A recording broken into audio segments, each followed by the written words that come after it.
And welcome back. Had a bit of an IRL interruption there. So carrying on from where we were before, which was Captain Marvel 2. This was from an anonymous writer on that hashtag show who claims that Korvac or Korvax is going to be the main villain for the film. This repeats an old rumor. Now, there were some details included by the scooper, which is that in the original script for the sequel, written by the former directors and Nicole Perlman, he was included. But those directors have been part of the film for a while, and the script is being rewritten by Megan McDonnell.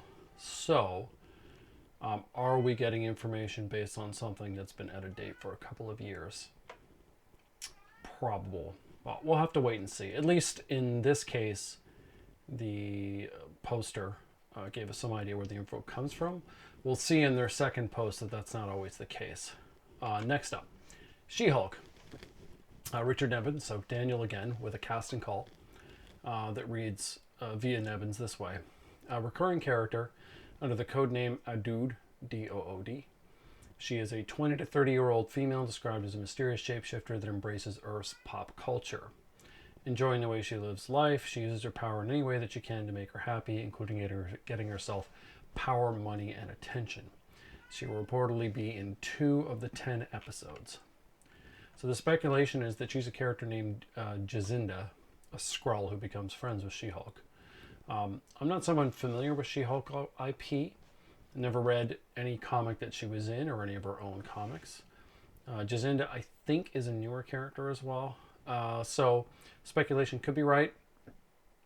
It doesn't impact me at all. I'm not excited or not excited, and we'll just have to see how it goes. But as someone who's just there for 2 episodes, I'm not sure how significant they really are. Next up, lovely 4chan has 2 purported scoops for Thor 4, Thor Love and Thunder. I have a little go juice. Set photos. Oh, sorry, I forgot. The first thing is unrelated to 4chan. We had set photos showing Melissa McCarthy playing Hela's role for yet another edition of the Asgardian play that we saw originally in Ragnarok. I don't really care about that. I don't know how they're going to make that interesting a second time. I think novelty was a big part of it, but we'll see. I've certainly seen people speculate that Gore will show up to murder fake Thor and fake Loki and fake Odin, etc. If that happens, I guess that would add some drama to it. So the 4chan posts, I just want to focus on what they said that was new or interesting, things that were not commonly put out there. So the first guy says that, let's see. All right. So Thor and Jane meet Lady Sif on an ice planet, where she was dumped by Loki when he was pretending to be Odin. She has a new look and a bad attitude. I don't really know what the purpose of the bad attitude is. Presumably it's something you overcome through the film. Loki not in the movie. The central theme of the film is love and how it affects people. Thor is determined to save Jane, but they both have to come to the terms with the fact that she's going to die from cancer, and they're just avoiding the inevitable. The movie ends on a bittersweet note, accepting that they only have so much time left. Sif is still secretly in love with Thor and dies for him in the end. I feel like if that's true, that's either a nice ending for a minor character who wasn't used properly, or it's kind of a waste. It really depends. I don't think Jamie Alexander was really given much to work with in the first 2 Thor films. So I guess we'll have to see. Valkyrie struggles to open up to love after losing the love of her life. He means the chick in the flashback in Ragnarok who has no name and we saw for 5 seconds. I'm going to say this is possible, but if they do go this way, it cannot work because no one knows who that is. And as we've seen time and again, if you lean on characters an audience haven't experienced for emotional beats, or they're not around for the emotional beats, it doesn't work. So that's poster 1. Second poster. I should add, if Jane dies, I don't care for Natalie Portman at all. She's been bad in everything I've seen her in. I've heard she's good in other things, but that's a lot of movies she's sucked in for me. So the next poster actually says who they are in terms of how they got their information. They claim to be a storyboarder. So what do we have that's new? Grandmaster and Topaz back. I think we kind of expect that. No Loki again. Let's see. Jane Thor will be introduced in What If. That's not news. But he does add that the Jane we'll get in this film isn't from another part of the multiverse. It's an alt universe Jane, with the main Jane having died already. That's interesting because if I recall Endgame correctly, I think Jane got snapped. So there's not a lot of time for her to have died in the main MCU universe. We'll have to wait and see. There's a running gag where Thor wants to settle down with one of his romantic interests, which this guy names as Jane, Sif, and Valkyrie. But they're all fine without him. I think this is wrong, or this person's interpretation of what they saw is wrong. Sif is after Thor, not the other way around. Valkyrie is a lesbian. And Jane and Thor are already a thing, or were a thing. So he could chase after Jane, I suppose. But since he already did that in the first Thor, that seems highly redundant. So the big story is that rifts in the universe cause variants of Asgardian gods to get pulled into the main reality.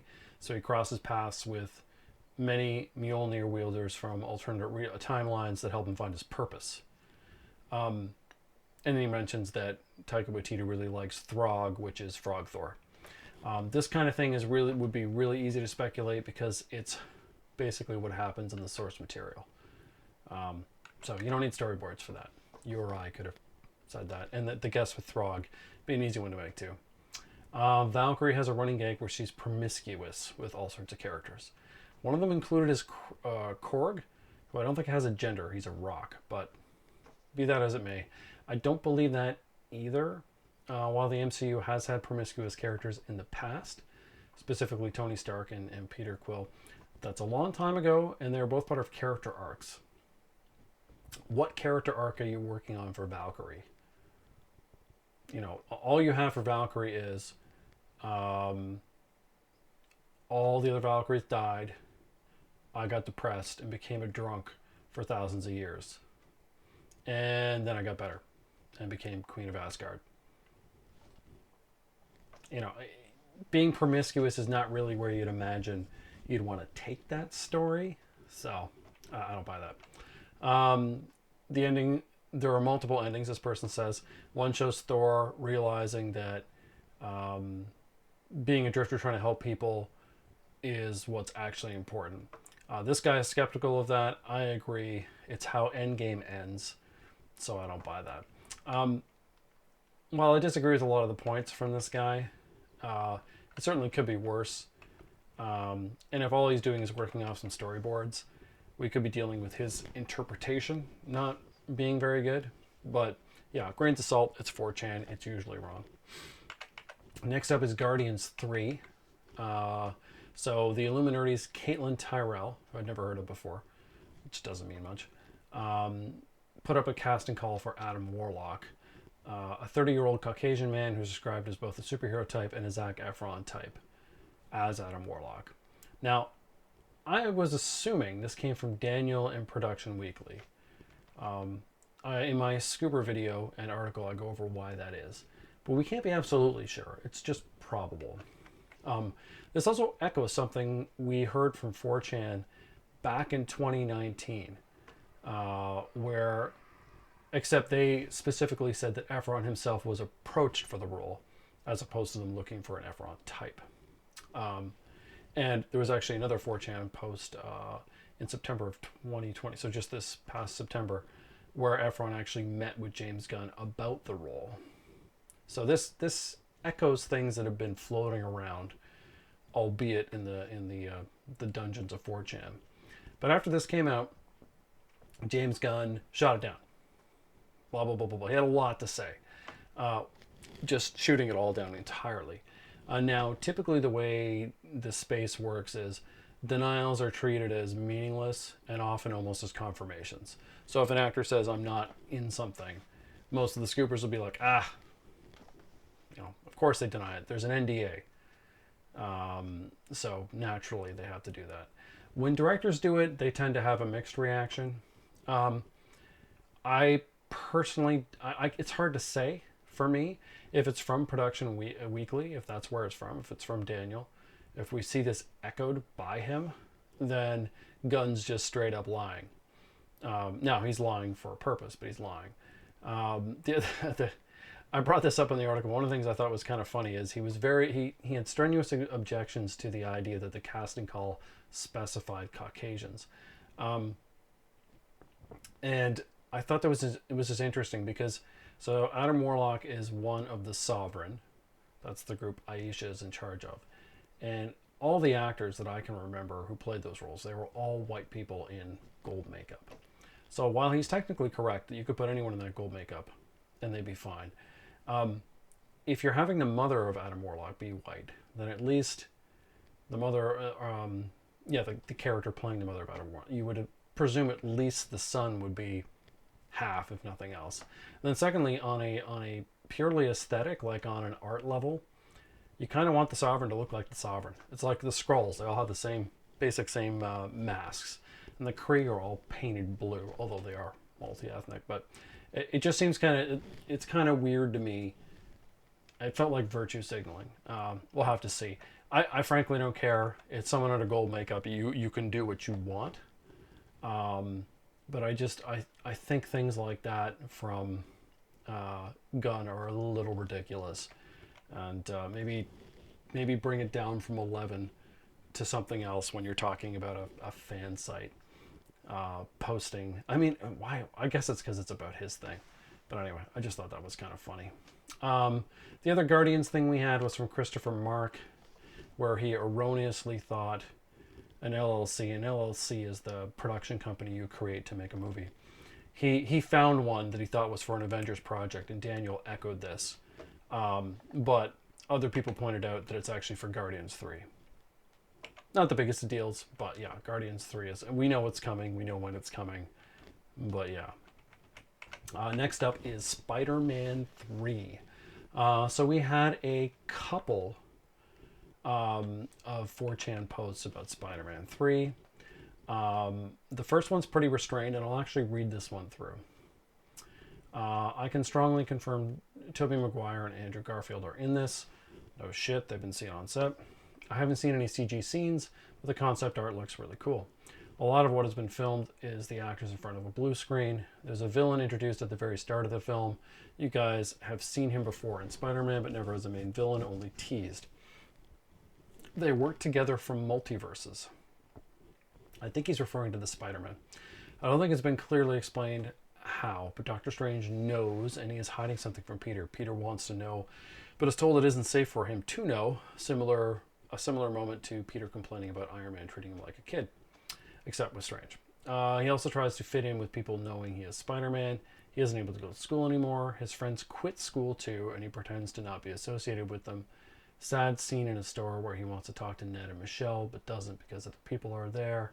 That's all I'll share for now. It's kind of rambly. It's not, and nothing about it is inherently implausible, but it's also pretty vague and wouldn't be that hard for someone to come up with that proposal just from what we've seen. So, grains of salt. The second one is purported from Reddit, but it was actually posted on Twitter, and I couldn't find the Redditor. The Twitter person said that the Redditor got the plot of Endgame correct. I find that highly unlikely. We'll go through, I'll go through it just briefly because it's something to dismiss, and I'll go through why, and just the points that say why it's dismissible. So Jamie Foxx is a new version of Elektra who is working for Hammer Industries. He does not take on the villain role yet. Okay. The villain is Craven, speculated to be played by Gerald Butler. He's got space in his schedule. Alfred Molina is playing Senator Robert Kelly. That's one of the villains from the first Fox X-Men film. Right, Charlie Cox plays Matt Murdock, appears as his lawyer, as Peter's lawyer, and fights with him without his costume. None of Maguire, Garfield, or Emma Stone appear in the film. So all the things I mentioned are problematic. First, with Jamie Foxx. You're not going to bring him in for multiverse shenanigans and not have him come out to be Electro in that film. Why would you bother going through that? Why introduce a character who was already introduced in the Amazing Spider-Man 2? It just, even though he's going to be a different version, even though he's going to be, you know, some iteration of Ralph Boner, it just, I find that hard to believe. Actually, I should say the Craven thing isn't inherently flawed. Everything else is. Melina playing Robert Kelly isn't specifically off, but everyone else, people with better pedigree, have said he's playing Doc Ock. And why wouldn't he be? Again, I don't think Marvel's going to go down the Ralph Boner hole again. I think that's a one and done. Watching the Marvel community scramble to make that palatable has been kind of funny, but it's an indicator. So no, I think if Alfred Molina's coming back, he's going to play Doc Ock. I also don't think Marvel wants to insert too much of its own IP into Sony stuff. Although I could be wrong about that, but that's been the trend so far. The Charlie Cox thing, I think that's unlikely because his character on Netflix spent almost the entire time out of costume. So if you're Marvel, you want to get away from that kind of portrayal. If you want to use him as Daredevil, he's going to suit up. And that's what he's going to do. I don't think you're going to see him repeat the same MO that he had on Netflix. And then the problem with the Maguire, Garfield, Emma Stone thing, this is the real clincher, is the former two have been seen on set. The only way you could make this work is by having the films go back to back, like 3 and 4 filmed at the same time, with them appearing in 4. But what would be the point? The multiverse stuff is happening in 3. So what do you need them for 4? No, I just think it's there's no legs there. That one we can just ignore. A few Daniel rumors. I think the only one I really want to go into, because I think most of these are terrible. So I'll go through 2. Doctor Strange 2 will have multiple Captain Americas. That's possible. Maybe that's one of the reasons Chris Evans is back. I've talked about that before. And the other one, which I think is off, Feige is letting Reynolds do whatever he wants with Deadpool 3. This is a weird thing to me. Reynolds got to do that for Deadpool 2, and it was a worse movie. So I don't think he's going to give Ryan... In fact, if he's going to be directly in the MCU, there's no way he's going to be given carte blanche. But these are, of course, Daniel's rumors. It's mostly a dumping ground for whatever he finds online, so grains of salt. Let's see. There's a Sutton R&D list for Daredevil. It's not that interesting, except he did say that Elektra might come back for Daredevil, which would make sense. But he threw in the fact that maybe Elodie Young, the Netflix Elektra, will come back. Now, he's kind of backed away from that because Elodie Young can't act, and nobody liked her Elektra anyway. But yeah, let's hope not. She was terrible. So Sutton about the Punisher. So again, repeated, the show's coming to Star. It'll be R-rated, comic accurate villains. The only point of this post, from what I can tell, is that he's trying to push back on Feige not making R-rated films, since the only one we're getting was mandated by Bob Iger. You know, we could have had an R-rated Blade, we're not getting one. And he's like, oh no, they're Sutton, I mean, you know, they're coming. It's theoretically possible, since Feige hasn't ruled it out, and why would he ever rule it out? But why would you? What's the point? What are you going to get out of that? Now, the Punisher's the one place where maybe you could go there. But I feel like they won't. I feel like they'll believe that Netflix has kind of done that, really. So Netflix ended the Lionsgate films. So what's the point of treading on that water? I think if we do see the Punisher, it's going to be more the 70s, you know, 80s version of him. The slightly less extreme version is what I'm thinking, if we see him at all. Sutton says, speaking of the revisions for Ralph Boner, he says we'll see Evan Peters in Doctor Strange 2, and that he is indeed Quicksilver from the Fox films. He said this before. And he also says that Ralph, is the missing person Jimmy Woo was looking for. And that would make sense, I suppose, of the fact that no one remembers him. Although, that would also make sense in terms of Wanda's powers and cutting people off from the hex. So you don't really need that. I frankly don't believe this as is. I suspect Sutton is making a bet, and it's a good bet, that because of how poorly this was received, Marvel's going to do something to retcon it. Nobody likes that twist. It's a stupid twist. It satisfies no one but the creators involved with the show, and that's not the audience you're appealing to. So we'll see this retconned. Whether it'll be retconned this way or not, I don't know. I don't think you'll have that Fox connection for the financial reasons that Conrad has brought up, which are very real.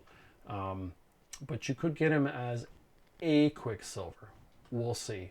I suspect maybe part of the resistance to using Quicksilver is that Speed, Wanda's kid, has the same powers, and so, they'd overlap, and it might not be that interesting, but Evan Peters is going to be a better actor than whoever they cast as Speed, so I would take that if I get it, even though I don't buy the scoop itself. More Sutton. Again, he loves Strange Academy. He talked more about it. The only sort of newish stuff, I think, is he said that Cloak and Dagger might appear on the show. I have no idea why. As far as I know, they're not magic users, really. Cloak, does he use magic? He uses the power of the Dark Dimension, but I don't remember that it's magic, and Dagger just has light powers. So I'm not sure why they would appear, but maybe. I mean, I like the characters, although I wouldn't want to see the actors from the Freeform show. Give me better actors. And sure, why not? Even if it doesn't make sense, bring it on. Other Sutton stuff of interest. Oh, this is an interesting one because we're going to deal with it twice. He said Black Cat will appear in Spider-Man 4. He said this back in December. And she'll be a love interest for Spider-Man, but not Peter Parker. So she'll like one part of the ID, his ID, but not the other. For this to work, Spider-Man 3 has to end with his secret identity back in place. And Sutton says that will happen. It is feasible. We're going to get some sort of wrap-up of the Multiverse of Madness, so it's possible.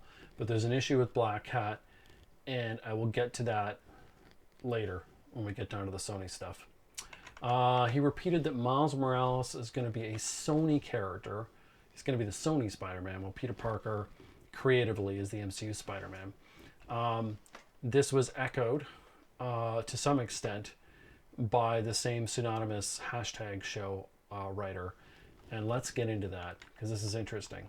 So the THS story says Marvel's looking to create 2 Spider-Man franchises. One will be Peter Parker, this time with him in university. The other will focus on Miles Morales. It's said that Marvel is keen to use Miles in their upcoming Young Avengers project and see a lot of value in him. I will note Miles Morales and Young Avengers, I remember hearing that from somebody. I could not find it, so I can't remember who said it. It was not one of the big scoopers, though, because he's not traditionally part of that lineup, at least not originally. So the writer cites 2 sources without saying who they are, but I think I know who they are. One of them, I believe, is Caleb Williams. You look at the scooper thing for him, who said that the Spider-Man films, 3 and 4, were being filmed back to back. Now, there's no real evidence of this that I'm aware of, but that's his theory, and THS repeats it. Now, Caleb Williams is a friend of some sort or an associate of Daniels, but it's not clear if he gets information from him directly or not. Now, the other source, I believe, is Sutton, as I just referenced, who talked about 2 franchises. The difference being that Sutton, I think quite intelligently, is like, no, Miles is for Sony, so they can have a Spider-Man, and they can have creative control over him. And Peter Parker will be the MCU Spider-Man. That makes a lot of sense, because even though Tom Holland's character will be going to university, he and Miles will be very close in age, so you'd be really worried about those stories overlapping. It's also the case that the MCU Peter Parker has borrowed heavily from Miles Morales' supporting cast, or at least the flavor of it. You know, Ned Leeds is very clearly Gonke, etc. Excuse me. So for Sony, you want some space if you're going to jump into Miles Morales. I think they're going to be a little disappointed by the response to him, partially because Sony makes terrible movies. But anyway, that to me, it's pretty clear that... oh shit, I did remember. So the Young Avengers idea is also from Sutton. He said it back in October. Look at me, doing research I forgot I did. So the writer for THS never talked to Sutton, but I believe that's his other source. This is why I think that writer is combing the internet and using unnamed sources, very Jeremy Conrad-esque, to compose, scoops.